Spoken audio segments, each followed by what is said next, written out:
સમાધાનને લઈને બેઠક યોજાઈ છે, શું કહેશો? જનરલ અમારે 2 દિવસ અગાઉ મળવાનું થયું હતું, ત્યારે અમારે પ્રાથમિક ચર્ચા બધી થઈ. ચર્ચાના અંતે આજે મળવાનો અમારે ફરીથી નિર્ણય થયો. આજે અમારે એવી રીતે મળવાનું હતું કે સમાજના તમામ આગેવાનો, અમારા ભારતીય જનતા પાર્ટી સાથે જોડાયેલા આગેવાનો, કોંગ્રેસ સાથે જોડાયેલા આગેવાનો અને દલિત સમાજના આમ આગેવાનો બધાની સાથે મળીને અમે એક આ આયોજન કર્યું હતું અને એના ભાગરૂપે આ કોન્ફરન્સ બોલાવવામાં આવી છે. થોડા દિવસ પહેલા દલિત સમાજ દ્વારા જે ઘોઘાનગર ખાતે મિટિંગ યોજાણી હતી, તેને લઈને પણ આક્ષેપો કરવામાં આવ્યા. મારી દ્રષ્ટિએ મેં કોઈ આવી વાતો સાંભળેલી નથી, પણ આજુબાજુમાંથી મને એવી વાત મળેલી કે ભાઈ રાજુભાઈ સોલંકીએ કોઈ મોટા પૈસાનો સોદો કરીને સમાધાન કર્યું છે. તો હું સ્પષ્ટતા કરું છું કે આ સમાધાન બાબતે રાજુ સોલંકીએ 1 પણ રૂપિયો મારી પાસેથી લીધેલો નથી. એની હું નિષ્ઠાથી ચોખવટ કરું છું.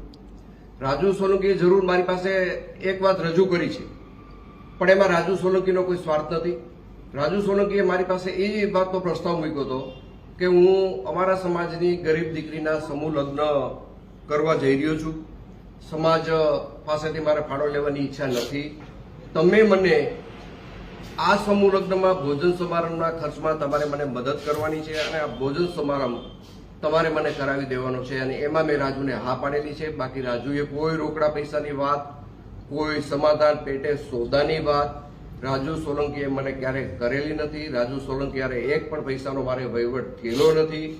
હું બધાને વિનંતી કરું છું કે આ પ્રકરણને અવળે રસ્તે દોરવા માટે, ગુમરાહ કરવા માટે જે વાતો સમાજની વચ્ચે મૂકવામાં આવે છે, એમાં મૂળ મુદ્દો પૈસા છે. પૈસાની આ સમાધાનની અંદર કોઈ વાત નથી આવી. પૈસાનો કોઈ સોદો નથી. જે મારી અને રાજુ સોલંકીના પરિવાર વચ્ચેની જે ગેરસમજ હતી, એ ગેરસમજ અમે સામે બેસીને દૂર કરી છે. મારે આ પ્રકરણમાં વધારે એવું કહેવું છે કે સમગ્ર પ્રકરણ જ્યારે બન્યું ત્યારે સામાન્ય ઉગ્ર બોલાચાલીનો મામલો હતો. આ મામલો વધીને 2 દિવસમાં બનાવ પછી પૂરો થવાનો હતો, પણ રીબડા અનિરુદ્ધે આખા પ્રકરણને ગેરમાર્ગે દોરવા માટે રાજુ સોલંકીને કાંઈ કીધું, સમાધાનનું કાંઈ વાત કરી, આ તે વાત કરી, પૂરેપૂરા સમાજને ગુમરાહ કરવામાં જો મુખ્ય ફાળો કોઈનો હોય તો રીબડા અનિરુદ્ધનો રહ્યો છે.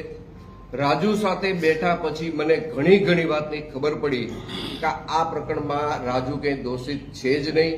અને આ પ્રકરણને અવળો રસ્તો ચીંધાડવા માટે, આખી વાતને ગુમરાહ કરવા માટે અને પ્રકરણને આખું ડાયવર્ટ